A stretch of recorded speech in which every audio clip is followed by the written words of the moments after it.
Il faut pas que j'oublie, il y a la bande-annonce de la nouvelle animation de Glitch qui est sortie. Je suis trop impatient. Parce que je sais pas à quoi m'attendre du tout. Un mix entre les légendes arthuriennes et le futur. Ça va être encore une dinguerie comme d'habitude chez eux. C'est parti pour la découverte du trailer, enfin, depuis le temps. 3, 2, 1, popcorn.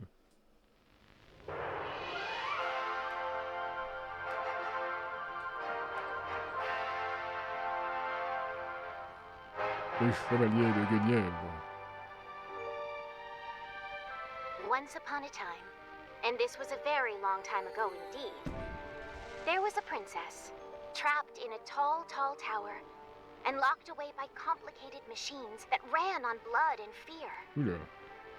Will she ever escape? Will she ever find her knights?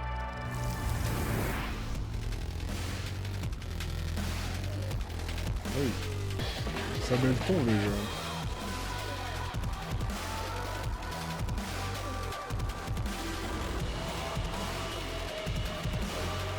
Ça rappelle un peu Alita.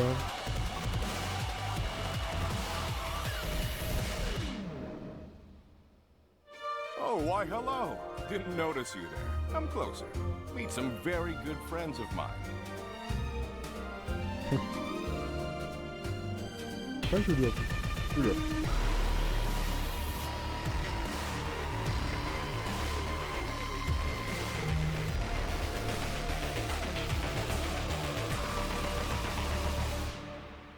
Ok, 19 septembre, on l'attend avec impatience. Je m'attendais pas à ce côté présentation vieux dessin animé des années 30 un peu, mais en couleur. Analysons un peu, et parlons clairement de manière concise. Bon, il y a ce parc d'attractions, et cette Guenièvre, apparemment, serait la figure de proue de tout ceci. Bon, parce qu'il y en a quand même beaucoup des représentations, là. Hein. Very long time ago indeed. Voilà. Elle a apparemment son lore, bien sûr, mais le lore qui a l'air de se déformer. Au début, elle est en mode « Il était une fois une princesse, tout ça, tout ça. » Mais après coup... Attends, comment elle dit déjà? Oui, piégée par des systèmes complexes By complicated machines that ran on blood. de chair et de nerfs. Alors là, tu te dis, bon... On dirait que le récit du personnage fictif du parc d'attractions est en train de bugger, entre guillemets, et de raconter ce qui est vrai. Blood and fear. Qu'est-ce que c'est que ça? Ça, c'est une poupée, j'ai l'impression. Ouais, s'échappera-t-elle un jour? Bah ça, on se le demande bien. Mais c'est trop bien qu'ils se mettent à la 2D. Ah oui, Park Planet, d'accord. C'est extrêmement générique, hein, quand même, comme nom. Park Planet. Oui, d'accord. En fait, c'est une grosse parodie, j'ai envie de dire, de Disneyland Paris. Ah, je comprends mieux pourquoi je voyais des vidéos qui disaient que cet animé semblait mettre une claque à Disney ou quelque chose comme ça. Oui, parce que vraiment, ils parodient, ils reprennent, mais de façon maléfique, Disney. Attends, alors, bien, elle a pas l'air très appréciée. Dream, rêve. Ouais, rêve, oui, d'accord. Mais en tout cas, le chara-design est trop adorable. Très joli. En plus, elle a l'air chromée. Tout ce que j'aime. Oui, elle a vraiment pas l'air aimée du tout, en fait. Qu'est-ce que c'est que ça? Laboratoire, ok. Donc, est-ce que ce parc d'attraction en profite pour faire des... Putain, ça va être encore dans un mood Bendy and Vink Machine, quoi, où en fait le créateur veut amener ses personnages à la vie, et du coup il profite du personnel ou des clients pour les prendre comme cobayes, voilà. Une grosse usine qui fait rêver, donc là, vu le logo, ce sont des usines de Park Planet, qui doivent fabriquer on ne sait quoi. On dirait un mix entre Bendy and Vink Machine et, comment ça s'appelle déjà? Et Poppy Playtime. Non, j'ai pas encore joué à Poppy Playtime, mais... qu'est-ce qu'est-ce que vous faites, exactement? C'est un grappin? C'est Rodog qui vient de grappiner. Get out of here! Non, ça c'est Scorpion, excusez-moi. Ah. Ah bon, il était pas mort. Donc ça, ce sera un modèle robotique de Guenièvre qui serait jeté à la décharge, comme dans Alita, tu me diras. Hein. Ah oui, vraiment, pas mais c'est bizarre, hein. Donc apparemment, ils sont déjà soupçonnés, mais le parc a l'air de marcher encore bien, je trouve. Ou alors c'est un parc abandonné. Ah, ce serait peut-être ça, ce serait un parc abandonné. Elle serait toujours prisonnière là-dedans. Pour l'instant, on met beaucoup le ton sur elle, mais pas du tout sur les chevaliers. Ah, non, vraiment pas aimé. Hein. Si vous avez vu la même chose que moi. Et elle, c'est quoi? C'est une servante qui la protège? apparemment. Ça fait très Poppy Playtime, pour le coup. Et lui, on dirait un peu Walter Disney qui aurait pris du ventre. J'ai tellement hâte. Oh, le 19, ça va être une dinguerie. Imagine, il y aurait eu le logo CNA. Ça aurait été parfait. Moi, je soupçonne que Gaslight District ne soit qu'une histoire, soit de Kane, soit de Gengel. Hein. Parce que les dessins préparatoires, on va dire, de Gaslight District apparaissent uniquement dans l'avant-dernier épisode de Digital Circus lorsqu'ils sont dans la version animée japonais.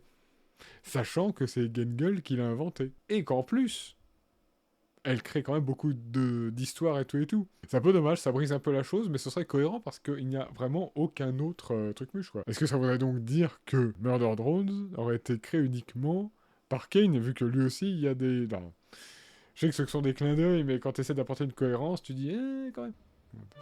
Oh, why Donc, Walt hello. Disney, bonjour. Didn't notice you. Genre, vraiment, le style vieux dessin animé 80, là, il est trop bien fait.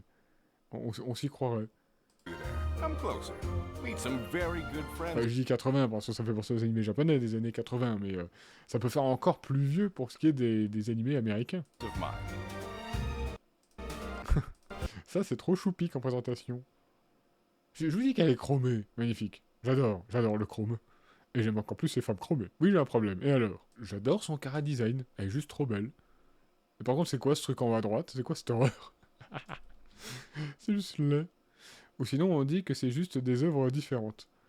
Oui, mais les clins d'œil. Quand on est théoricien, les clins d'œil, on les prend au pied de la lettre. C'est ça le problème quand on théorise. Space Princess. Ah oui, donc c'est bien la princesse de l'espace. C'est trop stylé. Mélange entre contes de fées, science-fiction. C'est génial. Attends. Allez, donc là... Ouais. Forcément. Ça se passe beaucoup moins bien. J'ignore s'il y a un lien. Enfin, s'il y a un lien entre les images et... Enfin, entre chaque image, bref, je me comprends. Ou alors, peut-être qu'en fait, c'était ce qui s'est passé. Le mec utilisait des cobayes humains pour ça. Qu'il y a des humains enfermés dans des corps de robots. Et que les gens ont fini par le savoir. Et c'est pour ça que tout le monde l'accuse. Je sais pas. Mais regarde-moi ce cara design.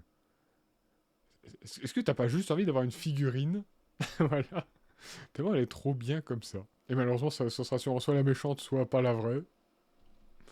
C'est une sirène de l'espace. Regarde-moi ça, elle doit nager dans le cosmos. Ça fait un peu référence... And this was a Ah, very comment dire? long time ago indeed.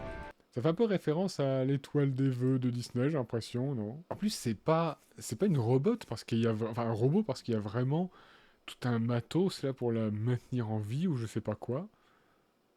Ou alors, c'est le créateur du parc, qui a une fille qui est malade, il la maintient en vie, et il utilise les clients ou le personnel comme cobaye pour essayer de créer un corps robotique pour sauver sa fille. Je pense à trop de choses, je pense. Enfin, je vais trop loin. On dirait que c'est une figure qui n'est pas aimée, une figure, on dirait presque une méchante, mais le titre c'est Les Chevaliers de Guenièvre. Donc, on dirait que des chevaliers vont essayer de la sauver. Enfin, je sais pas. Un chevalier peut-être méchant. Pas bête. Mais alors, dans ce cas, on n'a aucune idée de qui seront les protagonistes de tout ceci, quoi. Elle qui a l'air captive, mais les gens ne l'aiment pas. Elle qui a elle a une gardienne blonde qui est très certainement un robot. Ouais, je pense que c'est plutôt un robot, vu son inexpression. Mais vraiment, trop hâte. On fera un petit react, évidemment. Puis on attend toujours le deuxième épisode de Gaslight District en attendant.